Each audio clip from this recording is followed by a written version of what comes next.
If you're stopped at a red light on a totally empty road, that can feel a little silly. You still have to patiently wait there for it to turn green, even though everywhere you couldn't see no cars for miles. But depending on what you're driving and the kind of traffic light, the light might not actually know you're there. Some traffic lights have fixed timing, but others use sensors like cameras or electronics below the pavement to know where you are. Many traffic lights run on fixed time intervals, like every 30 seconds. But engineers have done some clever things with that. In urban areas, for example, all the lights on a busy street might be synchronized to turn green one after another, so a driver never needs to stop, a strategy called the green wave. Other lights adjust their timing depending on the situation, like if a pedestrian presses a crosswalk button, or by using different kinds of sensors to detect drivers. Cameras, for instance, are inexpensive and easy to install. They're normally mounted near the traffic lights to get maximum vision. So when you're waiting at one of these lights, you can make sure that you're far enough forward and try adjusting your vehicle so the camera senses your motion. The other common type of traffic sensor is underground, and sometimes you can tell by little grooves in the pavement. The sensor is called an induction loop, and basically it's a big loop of wire that has electricity running through it. And when electricity is flowing through a wire, it creates a magnetic field. When a conductive object, like your car's metal frame,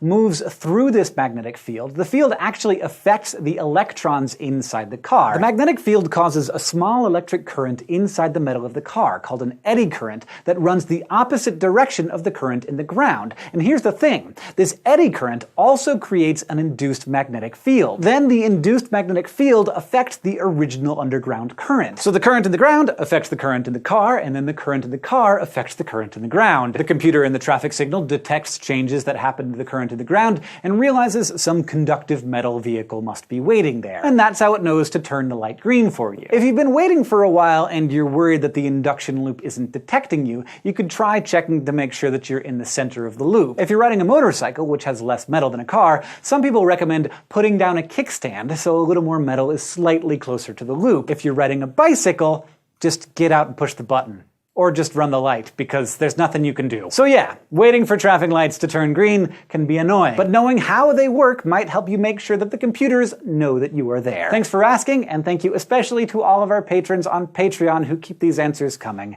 If you would like to submit questions to be answered, or get some videos a few days early, you can go to patreon.com/SciShow, and don't forget to go to youtube.com/SciShow and subscribe. Symptoms like disorientation, headaches, and feeling like you have to puke. Both seem to happen when your senses disagree about whether or not you're moving. But there are certain problems that are unique to VR, so those are what